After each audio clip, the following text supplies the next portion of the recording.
আচ্ছা, তোমরা কি এই জিনিসটাকে নোটিস করেছো তোমার আশেপাশে যে কিছু কিছু রিলেশনশিপ এমন আছে যেটা 6 বছর 7 বছর এমনকি 10 বছর একসঙ্গে থাকার পর রিলেশনশিপটা এতটা টক্সিক হয়ে গেছে যে একে অপরের সঙ্গে থাকা একদম অসম্ভব হয়ে গেছে, শেষে ব্রেকআপ। তুমি এরকম রিলেশনশিপও দেখেছো। আবার এরকম রিলেশনশিপ তুমি নিজে আশেপাশে দেখতে পাবে যে রিলেশনশিপটা 6 মাস 1 বছর ম্যাক্সিমাম 2 বছর, তারপর ছেলেটা সেই মেয়েটাকে নিজের লাইফ পার্টনার করার জন্য একদম ব্যতিব্যস্ত হয়ে গেছে। সেই ছেলেটা কোনো মতেই সেই মেয়েটাকে হারাতে চাইছে না। তো এর পিছনে রিজনটা কি আছে, কি কেন একটা ছেলে একটা মেয়ের জন্য এতটা ব্যতিব্যস্ত হয়ে যায়, আর আদার হ্যান্ড একটা ছেলে একটা মেয়ের সঙ্গে 7 বছর 8 বছর রিলেশনশিপের পরে সে থাকতে চায় না?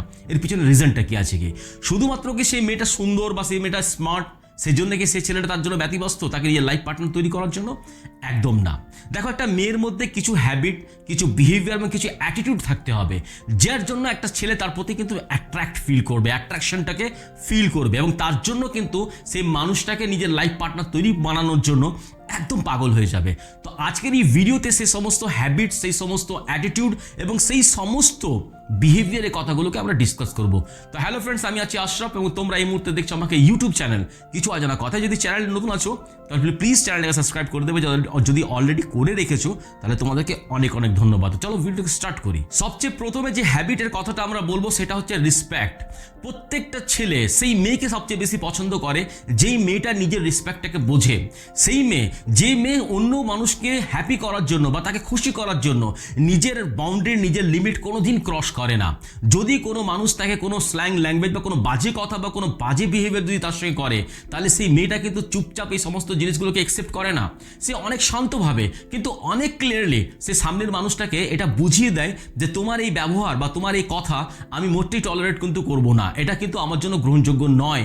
আর এই রকম মেয়ের প্রতি ছেলেদের যে ধারণা সেটা হচ্ছে যে এই মেয়েটা নিজে প্রচণ্ড স্ট্রং এবং এই মেয়েটা নিজের ভ্যালুটাকে বোঝে। আর এটা কিন্তু অনেকটাই বাস্তব, একদম বাস্তব, যে একটা মানুষ যে নিজের রেসপেক্ট, নিজের ভ্যালুটাকে বোঝে, সেই তাকে অন্য মানুষরাও কিন্তু তার রেসপেক্ট, তার ভ্যালুটাকে বুঝতে আরম্ভ করে দেয়। তো এই জন্য যে মেয়ের মধ্যে সেলফ রেসপেক্ট আছে সেই মেয়েকে কোনো ছেলে কিন্তু হারাতে চায় না। আর সেকেন্ড যে বিহেভিয়ার কথা বলবো সেটা হচ্ছে ওভার ড্রামা। দেখো, প্রত্যেকটা মানুষের লাইফে কম বেশি কিছু না কিছু প্রবলেম আছে, প্রত্যেকটা মানুষের আছে। থিঙ্ক অ্যাবাউট ইয়োরসেলফ, যে তোমার লাইফে কি কোনো প্রবলেম নেই? আমার লাইফে নেই। প্রত্যেকটা মানুষের কম বেশি কিছু না কিছু প্রবলেম আছে। কিন্তু কিছু কিছু মানুষকে তুমি লক্ষ্য করবে যে প্রত্যেকটা ছোট ছোট জিনিসগুলোকে এত বড় একটা সিন ক্রিয়েট করে দেয়, এত বড় ইস্যু বানিয়ে দেয় যে সেটা দেখে তোমাকে ইরিটেট হয়, তোমার ইরিটেশন ফিল হয়, হয় না? এরকম অনেক মানুষ আছে। যদি একটা মেয়ে কথায় কথায় ঝগড়া করছে, কথায় কথায় রাগ করছে, প্রত্যেকটা কথায় ইমোশনাল ড্রামা ক্রিয়েট করে দিচ্ছে, তাহলে কি তার পার্টনার তার সঙ্গে কোনদিন থাকবে? লং টার্ম থাকবে? কোনো দিন থাকবে না। কিন্তু যদি মেয়েটা একটু ম্যাচিওরড, একটু শান্তভাবে কথা বলে, আর যদি প্রত্যেকটা প্রবলেমকে খুব বুদ্ধিমানিতার সঙ্গে সেই জিনিসটাকে যদি সলভ করার চেষ্টা করে, তাহলে সেই মেয়ের প্রতি ছেলেদের ধারণা হয় যে এই মেয়ে আমার লাইফে, আমাদের লাইফে যে প্রবলেমগুলো ক্রিয়েট হবে সেগুলোকে খুব ইজিলি, খুব বুদ্ধিমানের সঙ্গে সেই প্রবলেমগুলোকে সলভ করতে পারবে। তো এইখান থেকেই কিন্তু তার প্রতি রেসপেক্ট এবং তার প্রতি অ্যাটাচমেন্টটা ছেলেদের কিন্তু বাড়তে আরম্ভ হয়। আর থার্ড যে বিহেভিয়ারের কথা বলবো সেটা হচ্ছে লয়্যালটি। এটা ছেলেদের জন্য কিন্তু খুব ইম্পর্টেন্ট, কারণ প্রত্যেকটা ছেলেই চায় যে তার পার্টনার যেন তার জন্য লয়াল থাকুক, আর শুধুমাত্র তার প্রেজেন্সে নয়, তার অ্যাবসেন্সেও তার পার্টনার যেন তাকে এবং তার সম্পর্কটাকে যেন রেসপেক্ট করুক। কিন্তু এখন তুমি একটা জিনিস লক্ষ্য করবে যে অধিকাংশ মানুষের মধ্যে এই হ্যাবিটটা আছে যে একটা রিলেশনশিপের মধ্যে থাকা সত্ত্বেও সে অন্য মানুষের সঙ্গে ফ্লার্ট করাটাকে কিন্তু খুব নর্মাল মনে করে। কিন্তু এটা মোটেও ঠিক না। যদি মেয়েটা একটু ইনোসেন্ট হয়, যদি একটু শান্ত হয়, যদি একটু চুপচাপ থাকে, যদি একটু লয়াল হয়, তাহলে কিন্তু ছেলেরা তার প্রতি কিন্তু ওভার প্রোটেক্টিভ হয়ে যায়, সিরিয়াস হয়ে যায়। কারণ ছেলেরা ফিল করে যে এই রকম মেয়ে পাওয়া কিন্তু আর সম্ভব না, এই রকম মেয়ে পাওয়া কিন্তু খুব কঠিন, এবং এই রকম মেয়েকে হারানো কোনো মতেই সম্ভব না। কিন্তু এরকম মেয়েদেরকে হারাতেও ছেলেরা ভয় পায়, যে মেয়েরা কিন্তু বাস্তবে লয়াল। আর ফোর্থ যে হ্যাবিটের কথাটা বলবো সেটা হচ্ছে সাপোর্টিভ নেচার। দেখো, প্রত্যেকটা ছেলের মধ্যে একটা চিন্তা থাকে যে তার লাইফে তাকে কিছু করতে হবে, তার লাইফে সাকসেস পেতে হবে, তার লাইফে কিছু গোল অ্যাচিভ করতে হবে। কিন্তু এই পথটা কিন্তু এত সোজা না। এই পথের মধ্যে আছে প্রচুর চ্যালেঞ্জ, প্রচুর অবস্ট্রাগল, প্রচুর স্ট্রাগল।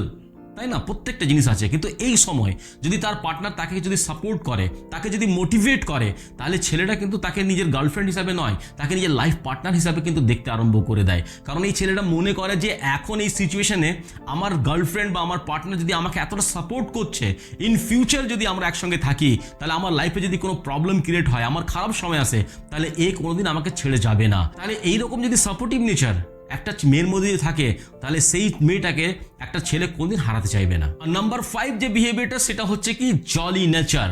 দেখো, একটা মেয়ে সবসময় কিন্তু হাসি খুশি, এইরকম মেয়ের সঙ্গে কথা বলতে প্রত্যেকটা মানুষই তো পছন্দ করবে। যদি সেই মেয়েটা পজিটিভ এনার্জির সঙ্গে ভরা, তার পার্টনার তার সঙ্গে কথা বললেই তার মুড ঠিক হয়ে যায়, তার মন একদম শান্ত হয়ে যায়, তাহলে কি সেই ছেলেটা সেই মেয়েটা কোনদিন হারাতে চাইবে? কোনোদিন হারাতে চাইবে না। কারণ প্রত্যেকটা ছেলেই তো নিজের লাইফে এরকম চায় যে আমার লাইফে এমন একটা মানুষ থাকুক, যেই মানুষটা আমার লাইফটাকে হালকা করে দিক, একদম ভারী যেন না করুক। সেই মানুষটার সঙ্গে কথা বলে যেন আমি একটু শান্তি পাই, সেই মানুষটার সঙ্গে কথা বলে আমার যেন মুডটা ঠিক হয়ে যায়। এবার তুমি আমাকে একটা জিনিস বলো, যে একটা মানুষের কাছে তুমি যাচ্ছ, সেই মানুষটা তোমাকে সবসময় নেগেটিভ কথা বলছে, নেগেটিভ বিহেভ করছে, নেগেটিভ কথা বলছে, তাহলে কি তুমি তার কাছে গিয়ে বসবে, তার সঙ্গে কথা বলবে? কোনোদিন না, নিশ্চয়ই তো না।